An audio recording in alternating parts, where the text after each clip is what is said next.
Chers internautes, bonjour, merci de nous rejoindre pour cette nouvelle édition d'Informatique News Hebdo, votre hebdomadaire dédié à l'actualité de l'informatique et des télécoms pour les professionnels du secteur, bien entendu. Et pour décrypter, analyser et revenir sur l'actualité de cette semaine, je suis en compagnie de Guy Hervier. Guy Hervier, bonjour. Bonjour Jean-François.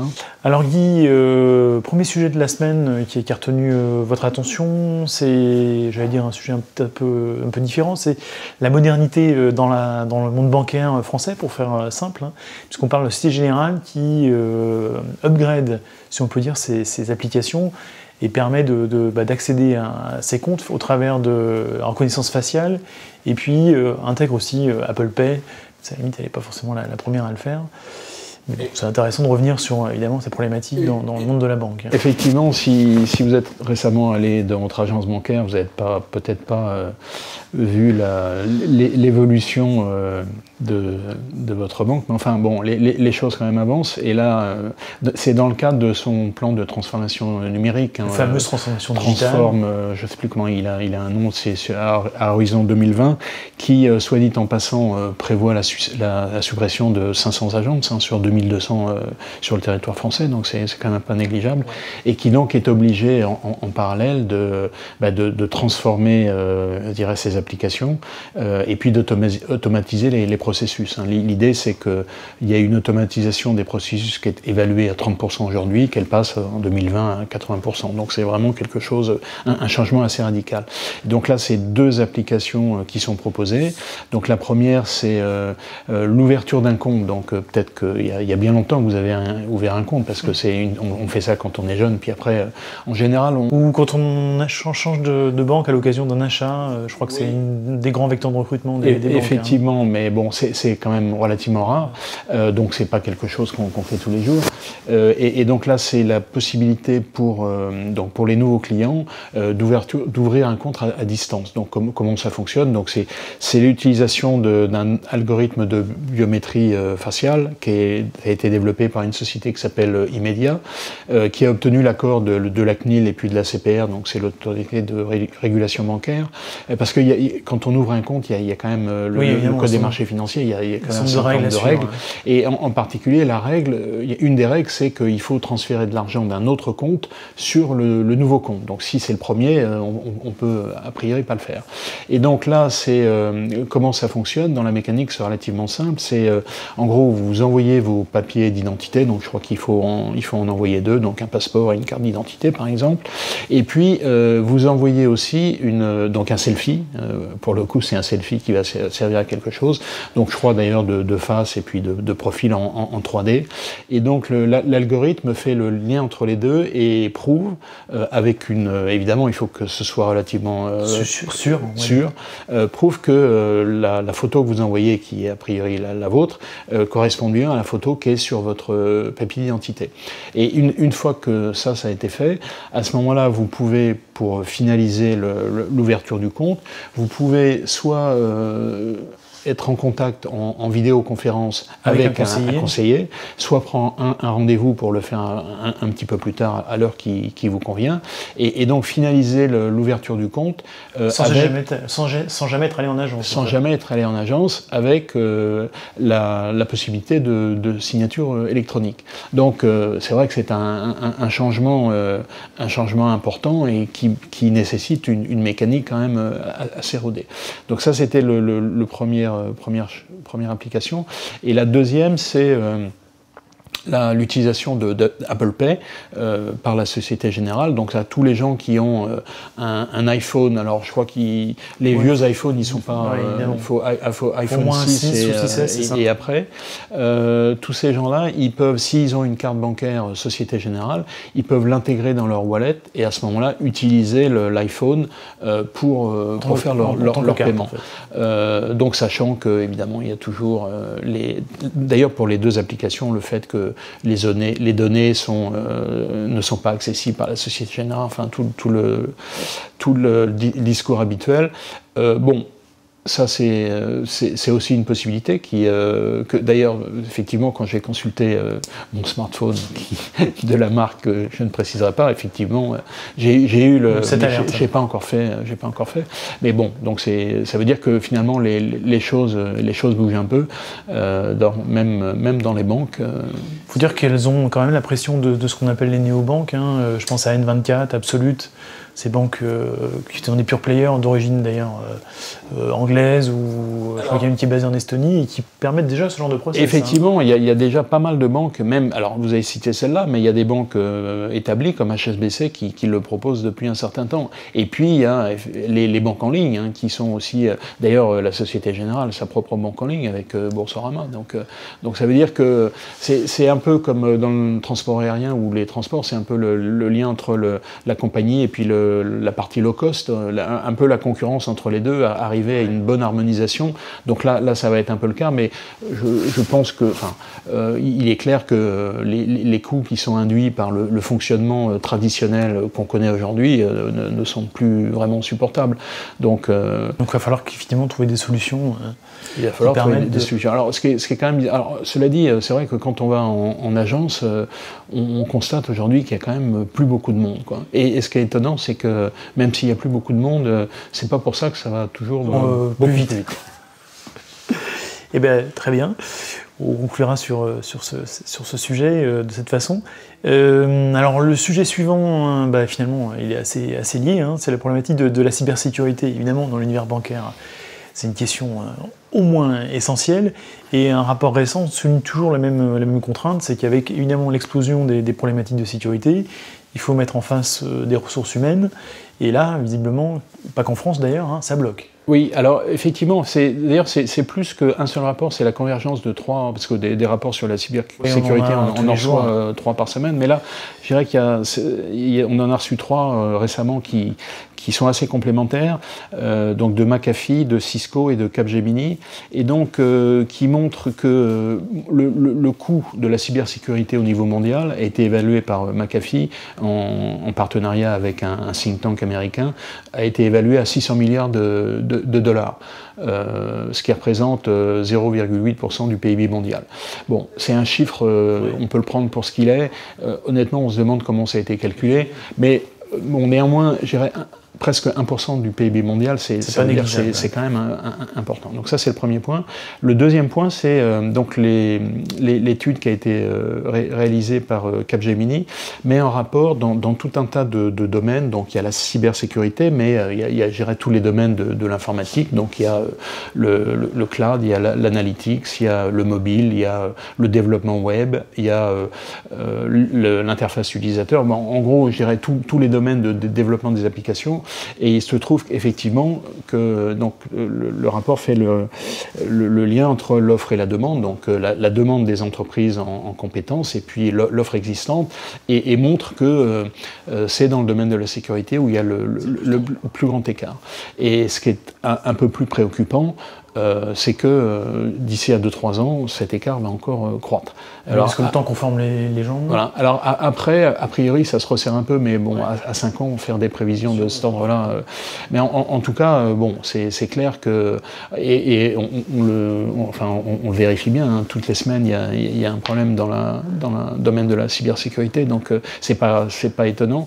Et il se trouve que, bon, là, après, il y a un classement par pays qui est fait par Capgemini, qui me prouve que la France, finalement, est pas trop mal située dans ce domaine. Bon, elle vient après, évidemment, des pays comme l'Inde et les États-Unis, où il y a des développeurs à profusion, mais je dirais qu'elle n'est pas trop mal positionnée.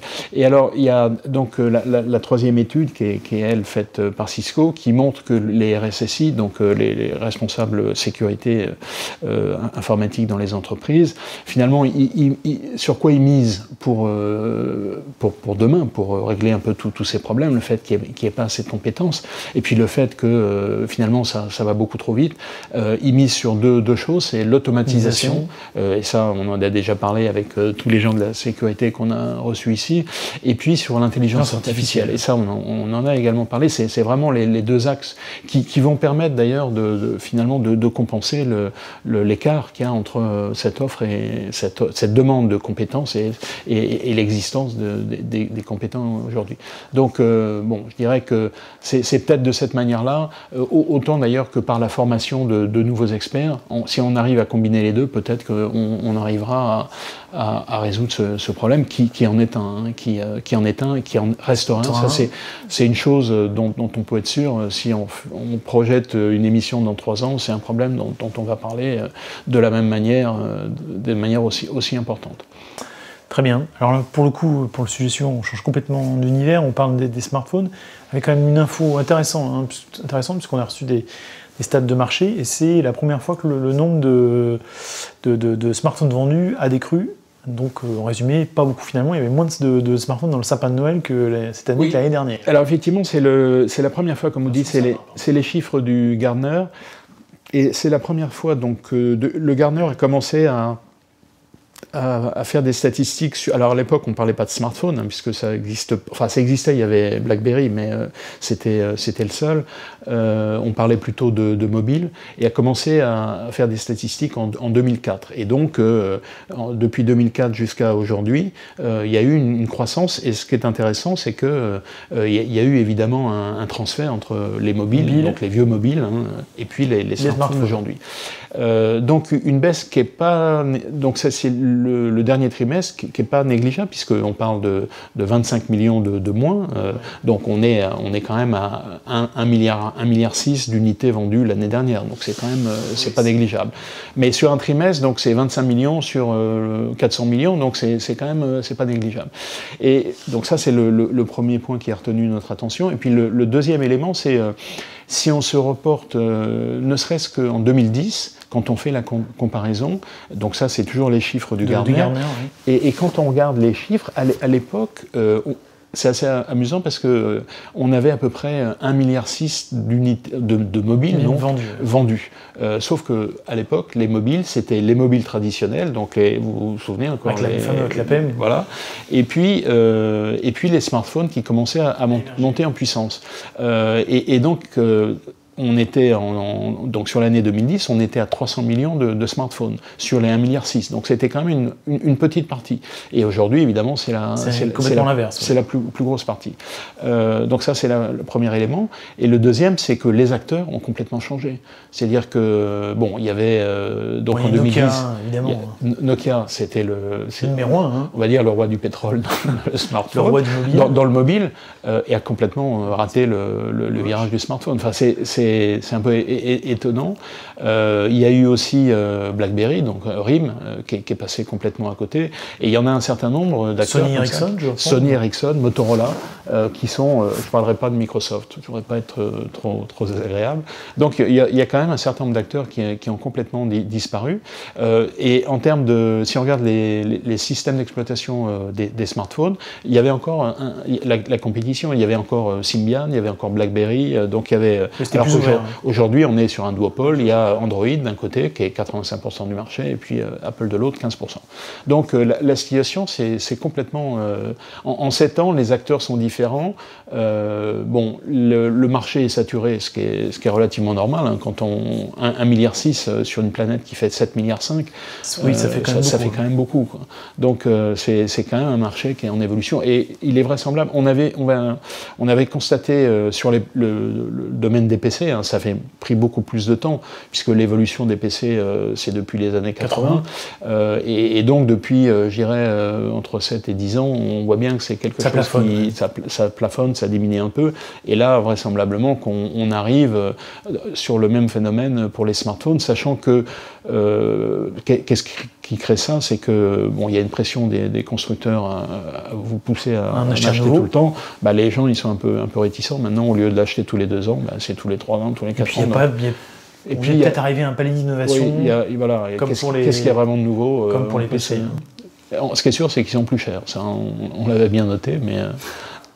Alors, puisqu'on parle d'innovation sur le marché des smartphones, vous me tendez la perche pour le sujet de la semaine suivante, c'est évidemment le GSM World Congress, alors je sais plus exactement. Non, c'est Mobile World Congress. J'en suis encore resté au fameux téléphone à clapet il y a maintenant quelques années, qui est évidemment l'événement incontournable de la semaine.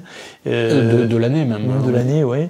Et bien justement, l'innovation, peut-être qu'on la verra à l'occasion de ce fameux Mobile World Congress, et évidemment le 5G. Bien sûr, alors il y a les grandes tendances, hein. Donc comme vous dites, il y a finalement, en termes de technologie, il y a deux événements principaux. Maintenant, il y a le CES à Las Vegas et le Mobile World Congress à Barcelone.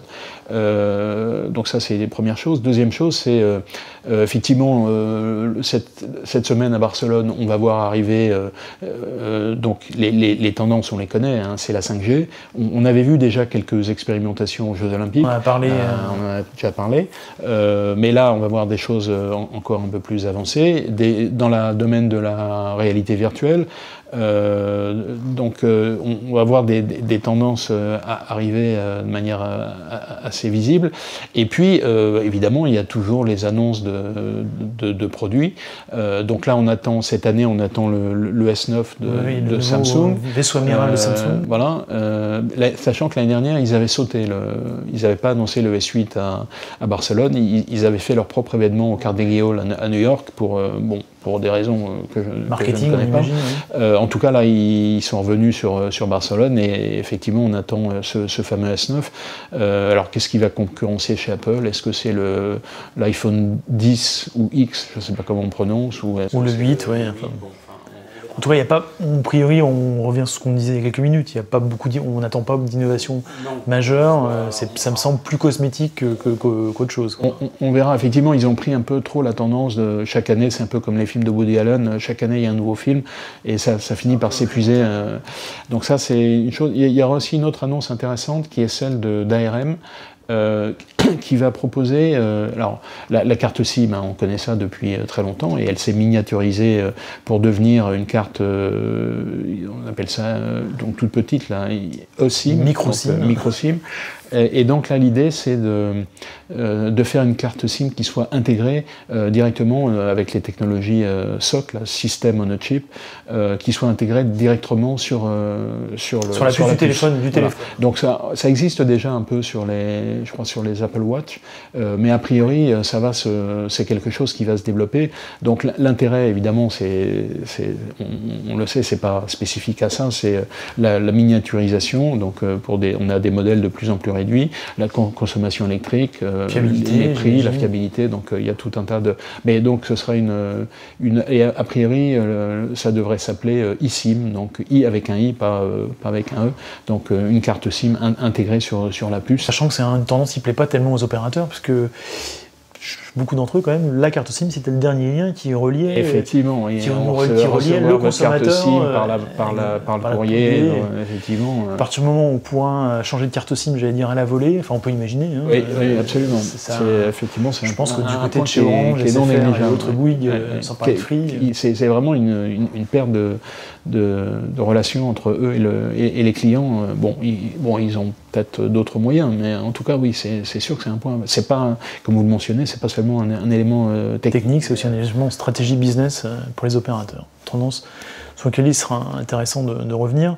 Et puis pour conclure, le fameux traditionnel coup de cœur, coup de gueule. Alors là, pour le coup, c'est un coup de gueule, et on a évoqué Nokia tout à l'heure. On y revient. On va l'enfoncer un peu plus. On va l'enfoncer un peu plus, parce qu'on sait qu'ils ont raté évidemment le virage du smartphone, on vient de le dire. Et il avait racheté l'activité du français, alors j'arrive jamais à le dire, Weezings, qui était donc tout ce qui est balance connectée, montre connectée, et visiblement ça se passe pas très bien. Ça avait été acheté pour 150 millions d'euros, je crois, hein, c'est ça. Et on parle d'une vente. Hein. Et effectivement, donc ça c'était il y a 2 ans, et donc aujourd'hui, alors c'est pas fait, hein, pour l'instant c'est que des informations qui ont circulé dans les médias, mais que effectivement Nokia abandonnerait cette activité. Donc c'est quand même assez incompréhensible. Comment au bout de 5 ans, 10 ans, on pourrait éventuellement comprendre, mais comment se fait-il qu'une chose pareille puisse arriver? C'est vraiment très très surprenant. Mais bon, comme on le disait tout à l'heure, Nokia depuis quelques années, je dirais, accumule. En termes visionnaires, c'est peut-être pas parce que quand on regarde la position de Nokia sur les mobiles, avant les smartphones, là on était à plus de 40%, donc c'est vraiment le numéro, et de très loin, nettement plus numéro 1 que Samsung aujourd'hui sur les smartphones. Donc on est c'est un peu étonnant, quoi. Et puis on rappelle, dès qu'on écoute Tim Cook d'Apple, la stratégie de l'Apple Watch est clairement aujourd'hui orientée sur la logique de santé. On est quand même assez étonné d'entendre qu'un Nokia ne voit pas d'avenir sur les problématiques d'e-santé. La santé, d'ailleurs, on parle que c'est un des domaines d'application des objets connectés les plus visibles, qui offre le plus de perspectives. On a du mal à comprendre pourquoi. Bon, enfin, voilà. Bon, eh ben écoutez, j'allais dire suite au prochain épisode, si je puis dire. En attendant, pour ceux et celles d'entre vous qui sont intéressés par les problématiques de planification, de gestion, de stratégie au niveau financier, au niveau du supply chain, je vous propose de retrouver dans les minutes qui suivent l'interview de Brice Faure, qui est le patron français maintenant d'Anaplan, que vous recevez dans quelques minutes dans le cadre de notre émission l'invité IT de la semaine. Et puis pour les autres, je vous propose de nous retrouver la semaine prochaine, même lieu, même heure, pour une nouvelle édition d'Informatique News Edo. A très bientôt, merci.